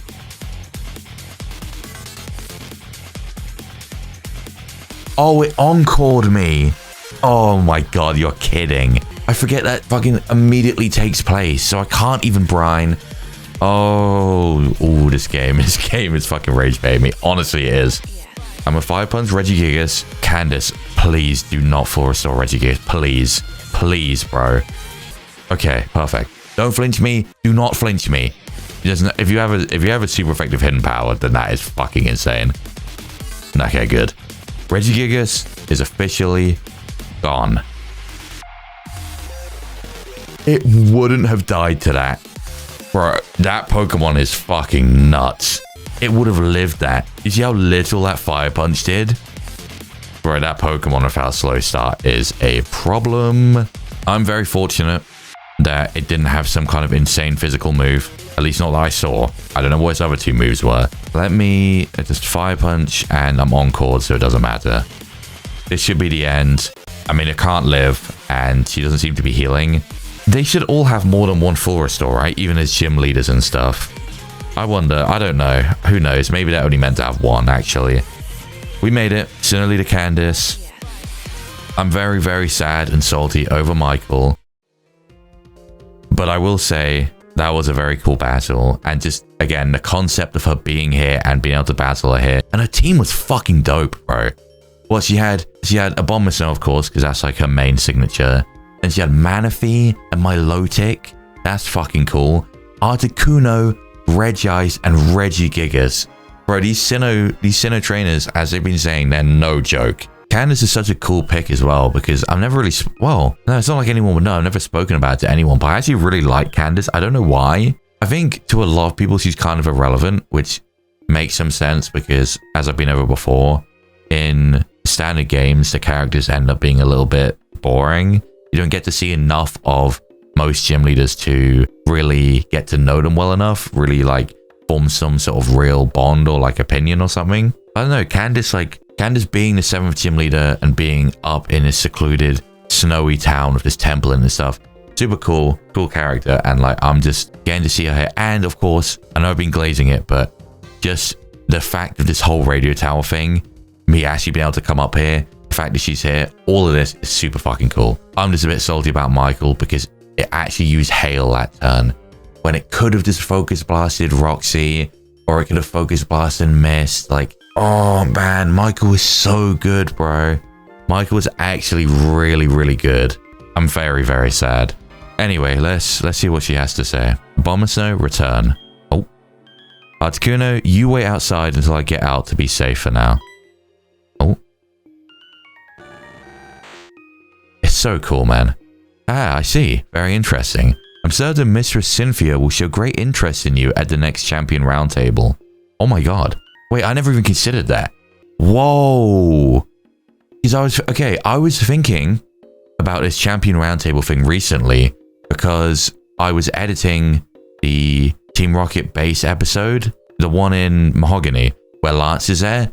And that's when he first brought up about the champion roundtable, I think, because he was going to it. And that's why he wasn't there for the whole Goldenrod radio tower thing. So I was thinking about that whole thing. Obviously, what it's meant to be is all the champions from the different regions of the world come and convene. It's like a big world meeting. You know, like when they have like a United Nations meeting and stuff, and you have a bunch of world leaders. Obviously, they're not all there, but most big leaders will be there. It's like that. And I never really considered it because I haven't thought about it in a while, but I would be going now. That would be me. I'm a champion right now of Johto, and potentially, hopefully, in the future, Kanto too. So I'll be occupying 1 to 2 seats of this thing. That's crazy. I'm like a top level, bro. I'm like a world leader level. She's always in hot pursuit of the next batch of strong trainers out there. And yeah, she's saying Cynthia would be interested, which if I end up being a champion of 2 regions, I suppose the champion of Sinnoh, which is all about battling and stuff, would probably be interested, right? Especially with my sudden rise to fame. Speaking of home, it's probably high time I returned. Oh, she's going back now. I decided to venture over here to Kanto for a while after everything in Johto was wrapped up nicely. I was wondering that. I forgot to bring it up, but obviously she was talking about how she was deployed out here to help with the whole radio tower thing, etc. And I was like, oh, okay, that's why she's here. But then she's here in Kanto, but she's saying, by the looks of it, she came out, obviously that whole thing wrapped up nicely. She didn't have to do much. So then she decided to come over and check out Kanto, I guess, since you probably would, right? If you're already here, why not, type of thing. I've been able to see some nice battles in the gym challenge here. Also, she's been watching the gym challenge too. But nothing which gave me the spark I seek out. Plus, my little brother... What? That's not a thing normally, is it? Plus, my little brother Fortin was sent out here to take part in a league tournament. So I wanted to go see one official match he's had. The one official match he's had so far in person to embarrass him as any good elder sister would, of course. Haha. That's crazy. So I really... Okay. I don't know. I said this before about the whole Dahlia thing. I don't know loads about these Frontier brain people and like Frontier characters because I played some of it, but not enough growing up. But I'm pretty sure I would know about it if they were siblings. But in this universe, they're siblings. I don't know how to explain it. I can see it, you know? Like I can actually see it. Like she's the elder sister and he's like the little brother. I can kind of see it. Like it kind of makes sense to me and I like it. And I like this dynamic they're showing of like, oh, she's the older sister and she wants to go and see his match and embarrass him and stuff. I like it. And they're both like Sinnoh people, so it does make sense. I like that a lot. What a crazy drop out of nowhere though. I was not expecting that. That said, it's time for me to depart. That was a good battle we shared, Ame. I didn't have the full extent of my team with me here, nor the ashes. What the fuck does that mean? The ashes? Didn't have a full team. That's not your full team. Oh god. Okay. Didn't have a full team. Maybe she has like more Pokemon and she can rotate through. I don't know. She didn't have a full team, but the ashes is capitalized as a noun. Like this is a thing. What are the ashes? Is this... We're getting another mystery here. I'm being led down so many different lines. Like I've said before, like I'm getting little different pieces of stuff. And maybe whatever this is, she's saying she doesn't have it with her. So maybe this is a Sinnoh thing. And maybe I won't find out about this. At least not for now. I don't know. But maybe this is like another mystery thing that's going on. Again, we have the whole Team Rocket thing. We have the whole Pallet Town incident thing. Now we have this mention of the ashes and stuff. Huh. So again, we have another mystery going on here. Doesn't have the ashes. Who knows? Maybe we'll find out. But that's interesting. That is strange. And I'm interested to find out what she's on about if I'm going to find out. Who knows what would happen with me being under those circumstances? You'd probably beat my ass by the sounds of it. If that's not your full team and you have whatever this ashes thing is. I've heard you're also competing in this new Kanto gym challenge due to the sudden changes to these two regions. Especially if you manage to become the champion of both regions at the same time, against all odds, you should take a trip out to Sinnoh. That would be good, right? I feel like for someone like me, that would be perfect. Someone of your stats you would find to be quite suitable, I'm sure. Literally what I just said. Seeing as you're from Johto, are you acquainted with Whitney? What the fuck? Oh, where Whitney traveled to Sinnoh. So she would know, or might know Candice. And Whitney's like super talkative. Oh my god, they know each other. What? I did not expect that. Oh, you're close friends? That makes sense since it's Whitney. Haha, that's what I'm saying. She talks to everyone. Well, Yeah, she is just like a talkative, bubbly person, right? Me and her are well acquainted from the time she spent in Sinnoh. Oh my god, it's all connected, bro. I love that. I'm sure from her experiences, she could also tell you many things about the region from the perspective of a fellow Geotonian. Anyway, I hope you do consider it. Hey, I would love to go to Sinnoh. I love Sinnoh. Here, take my number. Hey, there we go. We're getting more friends, bro. We're getting more friends. We're getting connections. Friends with Whitney, friends with Candice, friends with Jasmine. I like this. If you ever do come on over, reach out to me whenever. Hopefully then we can have a rematch. You're strong, and I'm itching to face off against you at full strength. Good luck with the rest of your gym challenge, Army. I don't intend to keep up with it a lot on TV, but now being friends with someone competing, I just may try and cheer you on. Let's fucking go. Stay safe until we can hopefully meet again one day, Army. Farewell for now, hee. Bye. That... Okay, let me get out. Let me get out on heal and stuff first, but that was insane. I don't know how else to put it. That entire event itself was crazy. What the fuck, man? I'm still in shock over so many different things, you know, before I heal. I'm still in shock over so many things. The whole radio tower thing, seeing Candice, talking with Candice, battling with Candice, her team was super dope. We got, again, another hint towards something to do with Ashes, or the Ashes. You know, she knows Whitney. In the first episode of, like, Kanto and stuff, episode 21, I was talking about how I was told Kanto is going to be insane, Kanto this, Kanto that. It's a massive step up. It's going to be, compared to Johto, it's going to be something insane. And I was like, yeah, you know, I'm sure there was more time. Well, I don't know if there's more time, but, you know, maybe there will be some different things, maybe. But this is crazy. Bro, this is insane. Ever since we've come to Kanto, everything has just been a whole step up. It has been wild, bro. The whole Karen thing, Whitney and Jasmine, the whole Sinnoh thing, the fact we could go up in the radio tower, Candice was there, like, it's been insane so far. This is by far the most excited I've ever been to sit down and play a Pokemon game. For once, I just truly don't know what's coming. The entire thing with the radio tower and Candice was so out of left field, and it's just amazing to have this experience, this one-of-a-kind, unique experience. So grateful. It's been amazing. Without further ado, let me, unfortunately, have to lay at first. I do, well, no, because I lost Ashina. I did. I think Ashina was in Kanto, and I think Rio might have been as well. No, I don't know. Either way, we haven't had many losses since we've arrived in Kanto.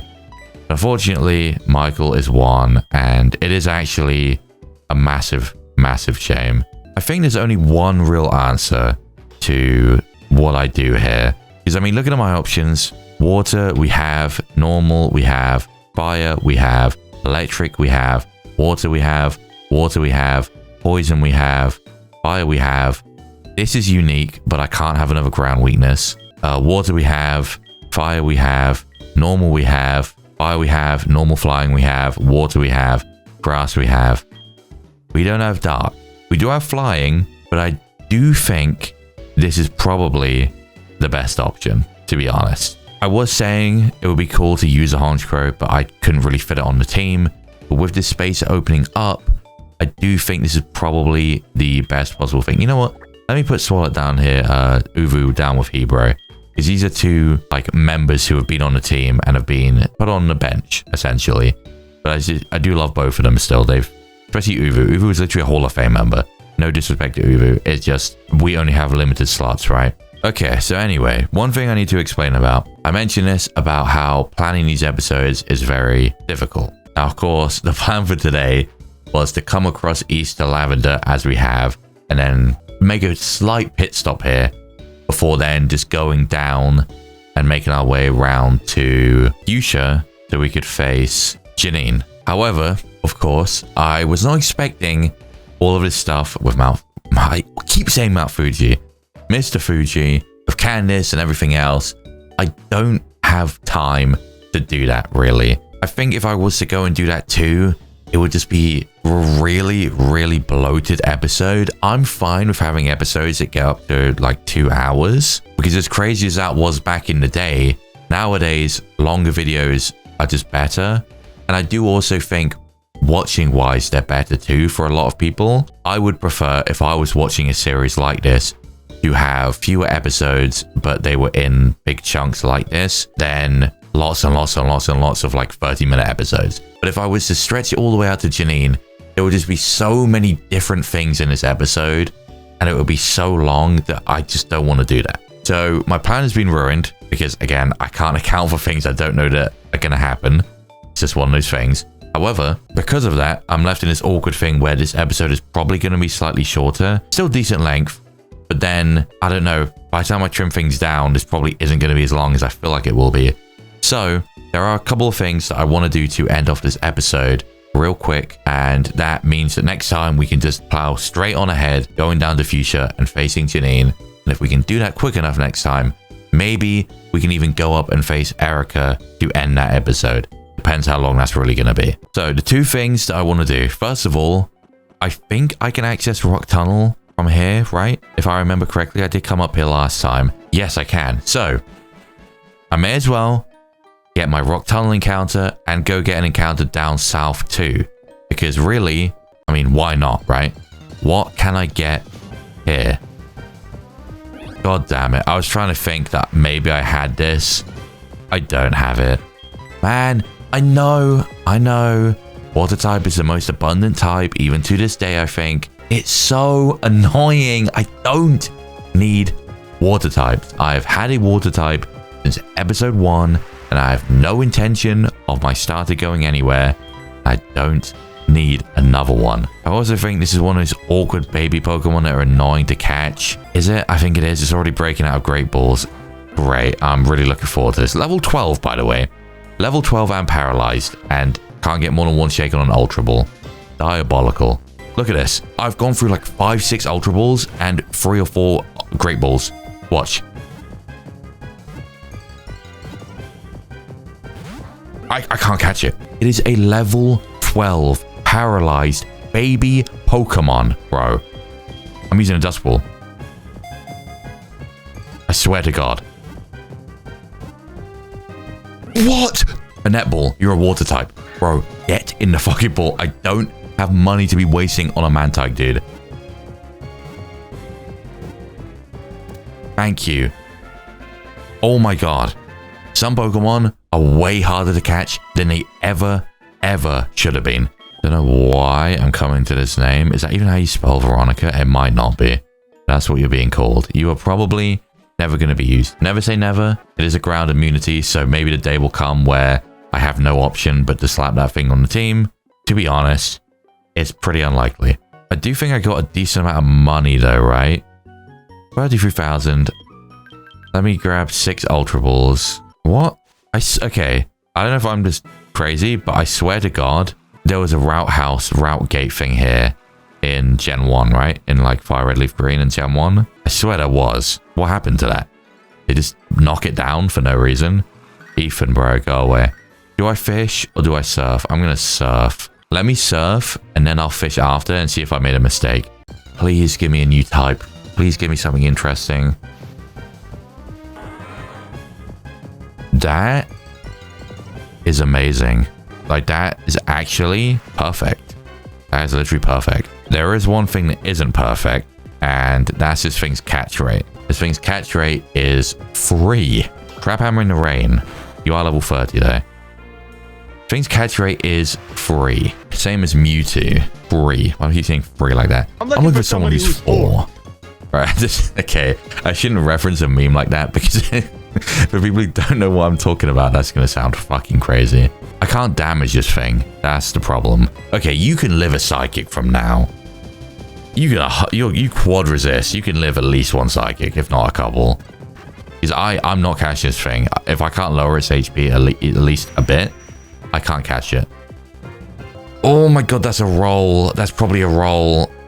Let me try and throw a couple of balls. I mean, bro, I couldn't even catch a Mantike. What am I talking about? Let me try it though. If this thing has like explosion, I will actually cry. You don't understand. I really want this. No, not shaking. Paralyzed. Please don't high roll or crit. Please don't high roll or crit. Please, please, please, please don't.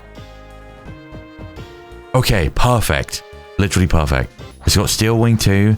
I might be able to learn something better leveling up, but at least that's a steel move.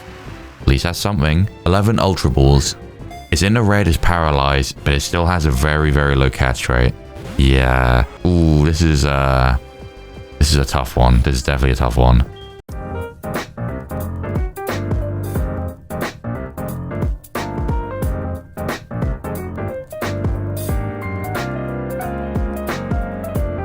I just used every single Ultra Ball I had, and it pretty much didn't shake a single time.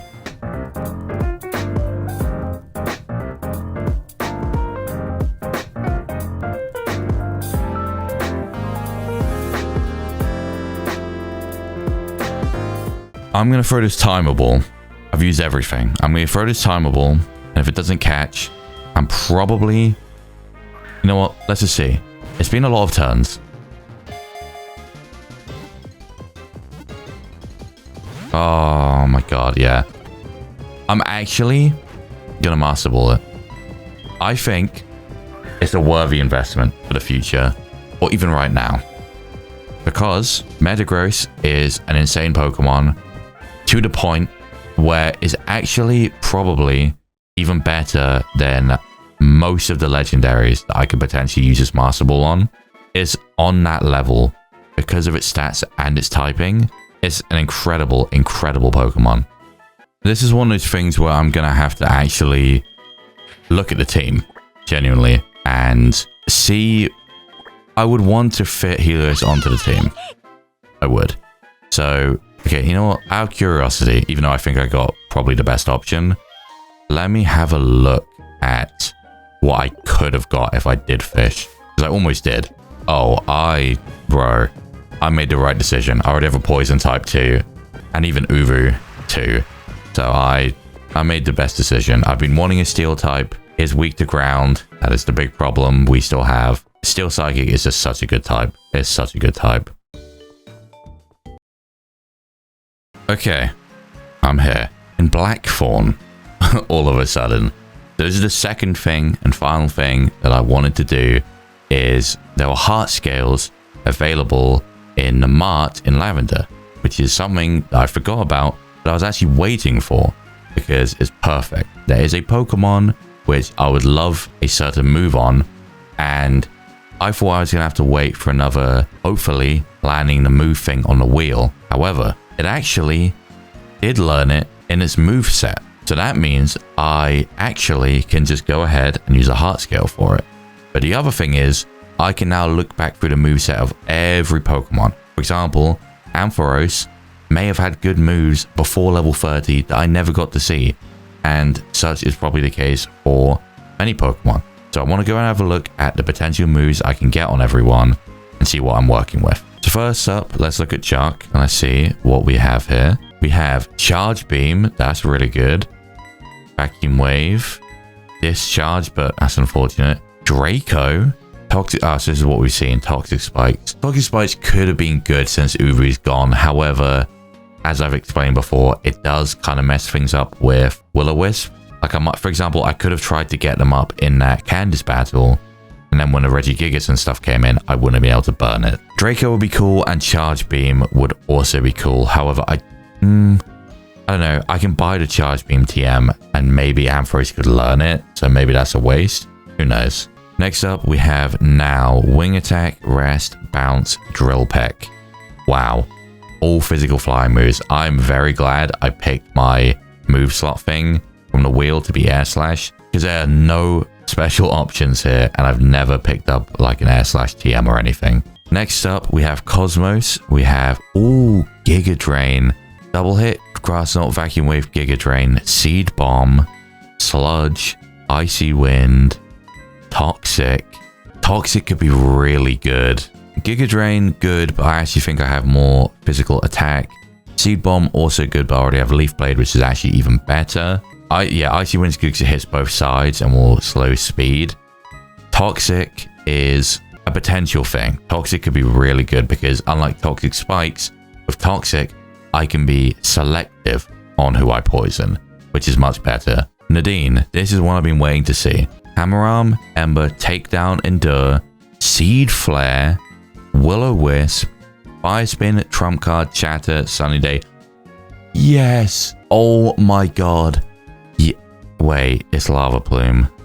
I just got so happy and then lost all of my happiness immediately after. Lava Plume is amazing, but not in double battles, and I would only be able to really use it well with Cosmos and only on the turns I can protect. That's so annoying, man. I'm gonna have to wait for a move spin thing on the wheel if I possibly want Flamethrower. I can't. Lava Plume is so good. 30% chance to burn too, but I can't justify having that. That's so unfortunate, man. I think I knew it had Seed Flare because Archer had a Magmortar and it had Seed Flare. Will-O-Wisp would be good, but I already have it on Roxy and I don't know if I really need to double up on that. Man, that's so annoying. Last but not least, of course, Roxy. I should know most of these. Water Sport, Healing Wish, Dive, Iron Tail, Synthesis, Thunder Punch, Discharge. I know all of these. Yeah, I already know all of these. One thing that I want to do real quick, I have 2 potential Pokemon that I might add to the team. That being Nero the Murkrow to be Honchkrow and Helios the Metang. So what I should do is real quick take a look at their relearn moves as well while I'm here. Ooh, Drill Peck on Nero would be nice though. Air Slash is cool, but obviously I'm physical. Drill Peck is probably the best thing I could get. I think that's by far the best thing I could get. That's pretty good. That's looking pretty good. Ooh, and Metang has good moves too. Psycho Cut. Psycho Cut could be a shout. A big shout. Because it's actually very difficult to get a decent physical psychic move. They are not very common. And we're back in Gen 4. The only thing that would even compete that I can think of would be Zen Headbutt. And the downside to Zen Headbutt is being able to miss, of course. And on top of that, Metagross isn't super fast. Decently fast because of its stats, but not that fast. So the flinch wouldn't be that good. The Psycho Cut would actually be really good. Mega Horn could be good too for coverage, but Psycho Cut is definitely a shout there. Okay, I'm back. So I've done a few things because some things need to be done.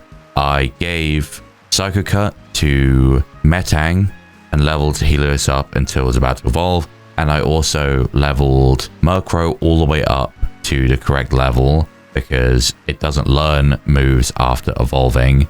Gave it moves and then evolved it into a Honchkrow. And now that both of them are evolved, I can show you them and then also finally go in to check what their new relearn moves are because Metagross I've only had since level 45, so it will have moves from before it evolved. And Nero the Honchkrow should probably have a few moves. It'll probably be like Togekiss where there's only a few, but hopefully there'll be a couple things, and you never know.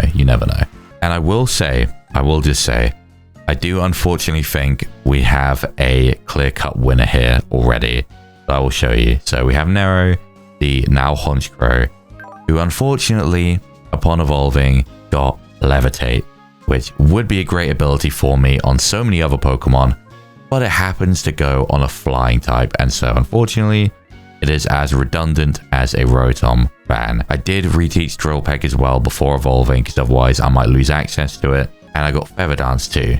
Drill Peck and Sucker Punch for Stab, which are decent. Sucker Punch is annoyingly situational, and I'd rather a dark physical move that's more consistent. Something like Night Slash would be perfect, and Sucker Punch is 5 PP for some reason, so not amazing. Still with Will-O-Wisp, which is obviously a great move to shut down physical attackers, and also Feather Dance now to shut down physical attackers even further. Now, when I was leveling up as a Murkrow, I tried to learn Nasty Plot, and I said no, as you can see, because Honchkrow is a physical attacker. I did not realize, looking at this now, how high Honchkrow's special attack apparently is. Maybe it's to do with my IVs and because of the nature, I don't know, but it's almost as high. So now I'm thinking, maybe I should have gone with Nasty Plot and committed to the special route and got Air Slash, not Drill Peck. I don't know, but this is the moveset. It is pretty decent, but there's issues with it like Sucker Punch, and Levitate is not great. However, Helios evolved and got an ability which is not something crazy and outstanding, but it is one of those decently passive things. Vital Spirit. So Helios cannot be put to sleep. I also didn't notice this, but I'm Brave Nature, which means I'm speed down, attack up, which for a Metagross is actually decent. The only thing I could have better would just straight up be Adamant, but Brave is the second best option to not minimize on my defenses. In terms of moves, I kept Steel Wing, I got Psycho Cut so I could have physical stab on both sides, kept Crab Hammer because you never know, could be used against ground types in a bad case scenario, and lastly, we learned Dragon Dance leveling up. Dragon Dance Metagross is fucking nuts, bro. The only downside, if any, to this Pokemon is it's quite slow. So Dragon Dance offsets that, and I basically have 200 attack right now. And that will be going up to, with an insanely good typing, a decently passive ability. I'm going to be honest, it would take a lot right now for this Pokemon to beat out Helios. I'm just going to say that much. Never say never, I suppose. So let's quickly go and have a look at the relearn movesets for these two. I can't look without a heart scale. Okay, and I'm back again. I've gone back and forward so many times, believe me, this has been a process because I also didn't have a Dusk Stone, so I also had to go around looking for one of those. Trust me, lots of cuts here, but it's not been ideal, but we're here finally. So, narrow first, what are we looking at? Do you have a physical dark move? No. Iron Tail's fine. Brave Bird, Drill Peck's better. And Bug Bite could be decent coverage, but I can't imagine learning it. Unfortunate, but there aren't many decent dark moves really. There could only be a couple that I would be happy with, so to be honest, at least we have Sucker Punch, because since the options are so low, we could very easily not have had anything. Helios, what are we working with in Helios? The one thing that would be truly ideal here is if I can get a better Steel type move. Steel Wing will do, but obviously it's not great at all and comes with downsides. If we can get a good Steel physical move here, that would be amazing. Mud Sport, Transform, Barrier, Energy Ball, Meditate, Splash, Mist Ball, Flamethrower, Ice Punch, Magnet Bomb, Double Slap, Psycho Boost, Avalanche, Healing Wish, Icy Wind. Lots of ice type moves. Magnet Bomb. Okay, that's everything done. We will, of course, be adding Helios to the team. I didn't have a Psychic type. I didn't have a Steel type. That is I was talking about Psychic resistances. This is a quad resistance to Psychic. Metagross is just straight up one of the strongest Pokemon that I could have. The typing is great. My moveset is great. I did change a couple things. So first of all, I gave now a Yachi Berry. The Sky Plate is decent, but I mean, to be honest, it's not perfect, obviously, because I could also be hit by a rock or electric move. Ice is, of course, one of my main weaknesses, and it could come in clutch. Who knows? And on Metagross, I've gone with the Colbur Berry, which is the dark, super effective reducing berry. I would ideally rather have a Shucker Berry for that annoying ground weakness I have, but I don't own a Shucker Berry, so I'm going with the best option for now. And you never know, if I get hit by some dark move out of nowhere, or I need to eat a dark move with this Pokemon, with my defenses on Metagross and the berry, I can probably live through it, so that's good.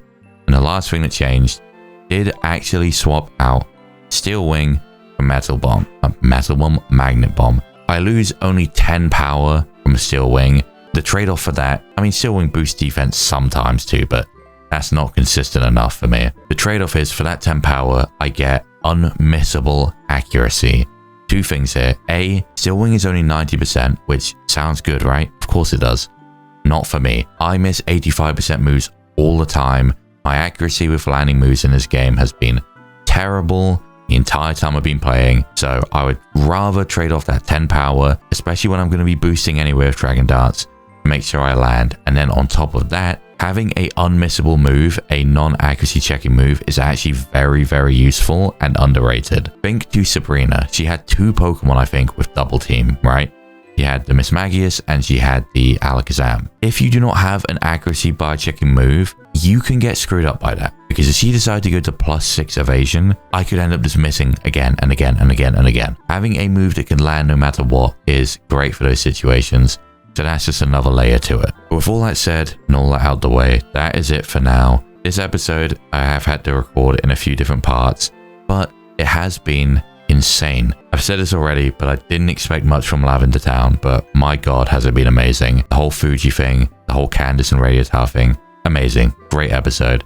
And next time, as I've said, now we will be making our way down and around to Janine. Thankfully, I think getting the encounters on those routes is kind of optional. The grass is out of the way. And the reason that's good is because, oh my god, am I broke. Because of all the heart scales, they're 5,000 each. And my money was already bad. I don't even have 1,000 Poké Dollars. I have about 900 left. I need to face all of these trainers all the way down to Fuchsia and get money ASAP. Next time, because of that, as I said, we'll be working our way down and around, do all those trainers, do Janine, and then we'll see how long that's taken, and we might even be able to go up and do Erica too.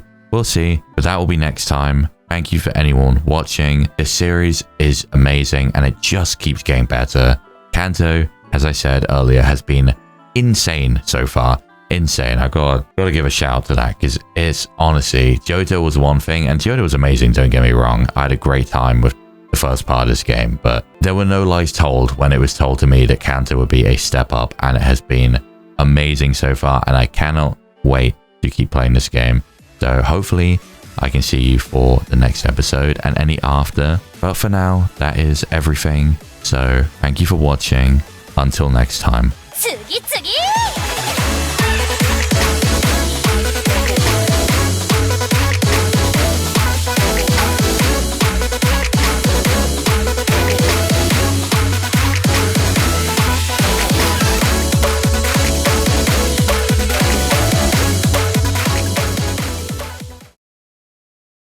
Have you ever seen that video? No. Pull that video up.